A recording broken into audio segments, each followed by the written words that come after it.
So, why does medicine work for some and not for others?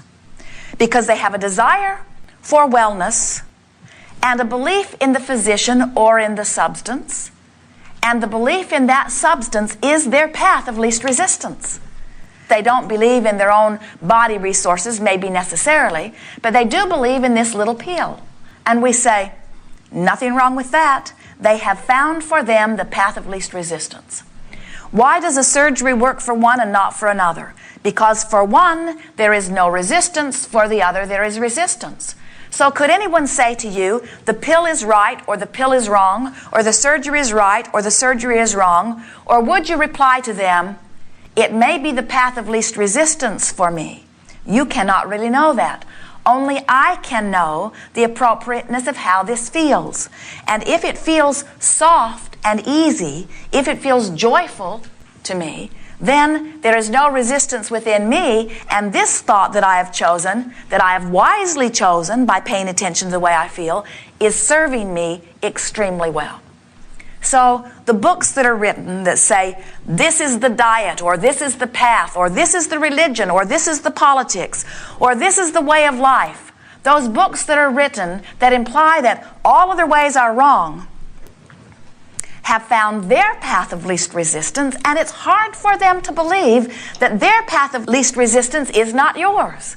But they do not know that, because they cannot know your background. They cannot know your intent as you came forth into this physical experience.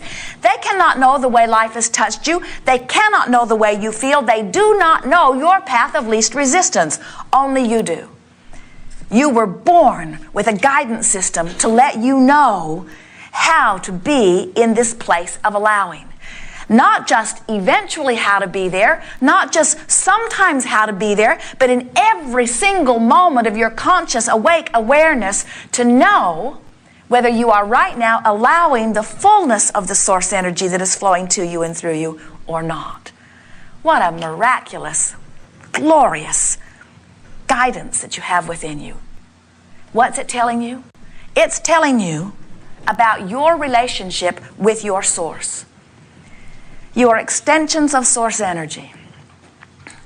And as you are out here on this leading edge of thought, this powerful now where you stand is the junction where the inner you, the non-physical you, the spirit of you, the source of you, the God of you, the soul of you, the source of you meets the flesh of you, the mind of you, the perspective of you, the ego of you, the personality of you. So as you meet you right here and now, you're having an emotional response to that meeting. And if you feel elated, you're you. If you feel invigorated, you're you. If you feel imbalanced, if you feel clear-minded, if you feel alive, on fire with life, you're you. But if you feel angry, you're not you. In this now, you have chosen thoughts that are a path of great resistance, and you are not letting who you are flow through you. So what's that got to do with you being the creator of your experience? What has this moment where you meet you got to do with the house you want, or the car you want, or the dollars you want, or the mate you want, or the love you want, or the project completion that you want?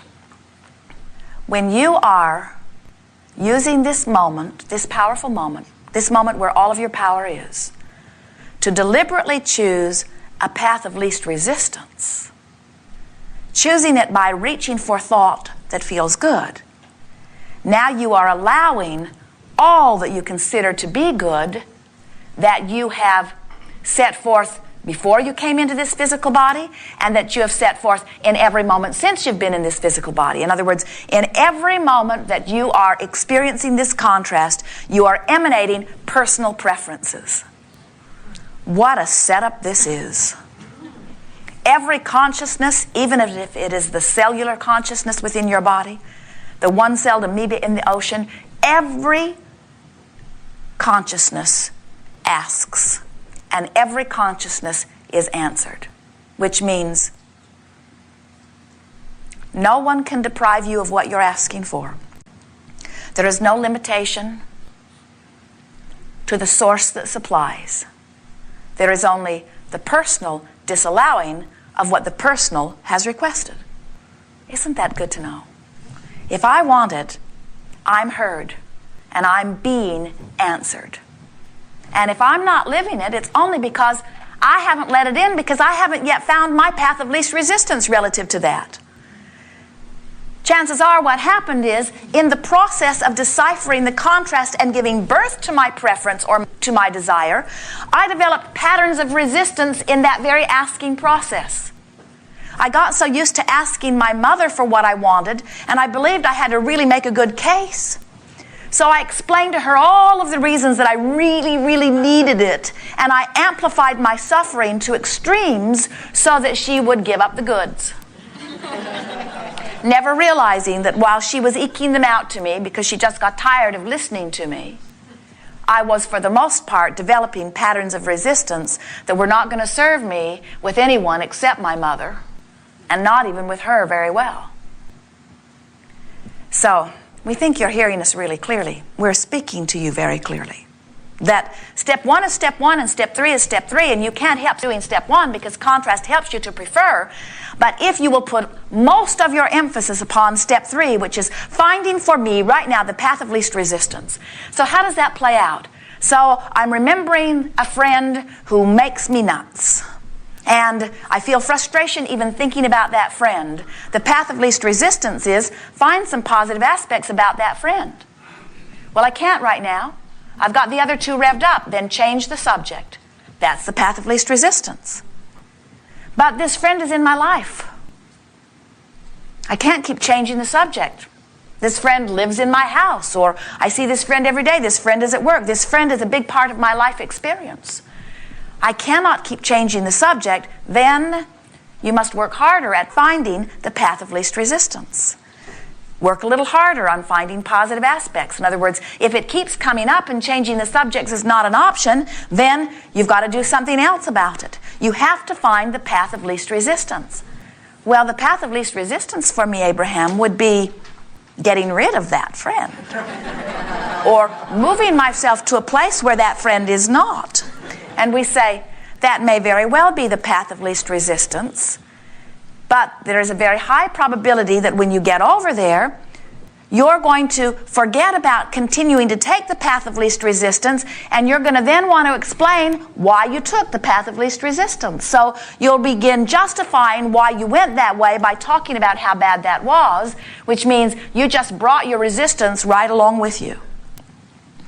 So if you are going to go someplace else, if you will continually reach for the path of least resistance, it is possible for you to walk away from something not wanted, and it is possible for you with diligence to find a path of least resistance, a path of more allowance, a path of more allowance, a path of more allowance, until in time that friend and the way you felt will become a non-issue, and when that happens, you will stop attracting from everybody you know the characteristics of that which you were trying to get away from. This is really good, isn't it? As you start focusing moment by moment, what is my path of least resistance? So your mate is wanting to have an argument with you, really wanting to stir things up, and you are just looking for positive aspects. And your mate says, what is wrong with you? You keep changing the subject. And you say, I'm looking for the path of least resistance. I'm looking for the way that I can allow myself to thrive and be clear and have life force and have health and have clarity and have abundance. I'm looking for the way to allow all that I want to flow.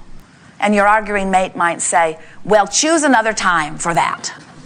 And you say, there are other times much easier, but I am trying to choose all times to be my path of least resistance. I am trying to let this junction where me meets me, where who I really am meets who I be today. I'm working to find thoughts, words, actions, past, present, future, that allow me to be wide open to the full receiving of me. How good is that? We are eager to talk with you about anything that is important to you. Together we will discover some paths of least resistance. You notice, if you've been listening to us at all, that we are not really keen on beating the drum of despair that has helped you launch your desire. We are more wanting to point you toward what we've entitled this workshop, which is the art of allowing. The art of allowing by discovering the path of least resistance. So, we're eager to talk with you about anything that is important to you. And together, we will help you release resistance, which is the only thing that is standing between you and the fulfillment of anything that you want. We also want to remind you that it's circular reasoning that we're wanting to bring you around to, because the fulfilling of anything that you want is because you want to feel good. So, as we show you how to reach for the path of least resistance, which feels good right now, you've already won, because you already have what you want that outcome for anyway. That reasoning is annoying to humans, we know. Because what that sounds like is, so just get happy, and then not having all that stuff you want won't bother you anymore. And while that is partly true, we are not trying to dissuade you from the receiving of all of those things that you want. Instead, it is our knowing that when you get happy now, and when you get very good at choosing this art of allowing, or this path of least resistance, that all things that you've been asking for, in combinations beyond your wildest dreams, will begin to flow comfortably into your experience. There is no reason that any of you are ever without anything that you desire, ever. Because you live in a universe that has the ability to fulfill your every dream. There is no reason for any of you to be living anything that you are not utterly enjoying. Because there is nothing that you must endure along this path of delicious creating. You are creators here molding the energy. And so let's get to it. What do you want to talk about?